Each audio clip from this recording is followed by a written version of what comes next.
Los eventos históricos que se desencadenaron a partir de ese momento se les llegó a conocer en la historia como la Reforma religiosa del siglo XVI. Como Iglesia Presbiteriana podemos trazar desde esa época nuestros orígenes como denominación cristiana. La pregunta clave y de fondo para Lutero y otros reformadores era, ¿cómo una persona pecadora puede ser admitido o recibido como justo delante de un Dios santo? En otras palabras, ¿cómo las personas pecadoras, como usted y como yo, pueden aspirar a tener una relación con Dios de salvación perdurable y eterna? Por eso este mes de octubre, en nuestra serie de sermones por su justicia, estamos recordando parte de nuestra herencia que viene desde la época de la Reforma del siglo XVI y lo hacemos explorando, la Epístola a los Romanos y su mensaje en cuanto a la justicia de Dios en la salvación del hombre. Una buena idea este mes sería leer varias veces la Epístola a los Romanos, aunque, de hecho, si haces tú a solas con Dios, el devocional que ofrecemos como iglesia, estarás leyendo diariamente varios pasajes de esta epístola. Antes de entrar al texto que nos ocupa hoy en Romanos 3, hay un punto importante que me gustaría comentar de entrada. En la epístola se usa muchas veces la palabra justicia o justificación o justificar.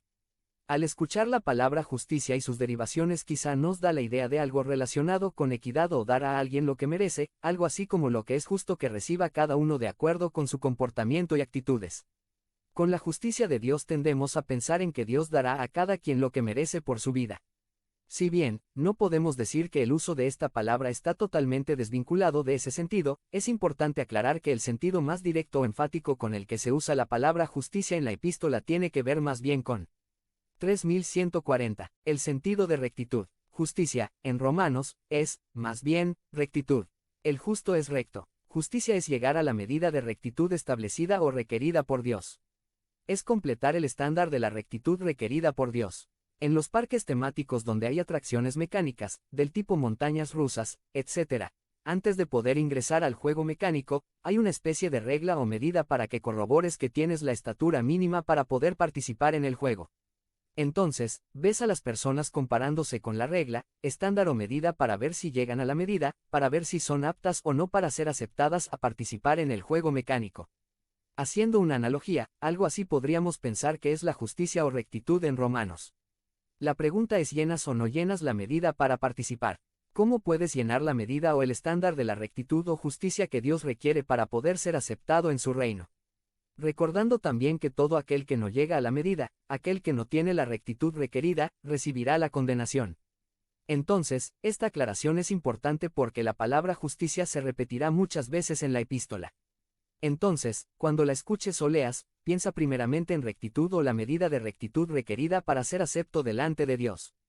Y Romanos nos va a hablar de cómo ser considerados justos o rectos delante de Dios, de cómo es que podemos ser aceptados por Dios para estar con Él para siempre. Recordemos, la pregunta clave era y es: ¿cómo las personas pecadoras pueden ser consideradas justas o rectas delante de un Dios santo como para poder estar por la eternidad con el Señor? ¿Cómo las personas pueden alcanzar la medida de rectitud suficiente para ser recibidos delante de un Dios santo? La respuesta oficial en los días de la Reforma era básicamente: tus obras te hacen merecer el título y la condición de justo. Es decir, todo depende de ti y tu desempeño. Ciertamente, Cristo te echa la mano, te pone el estribo, pero cada uno tiene que complementar esa obra de Cristo con sus propias obras de justicia o rectitud.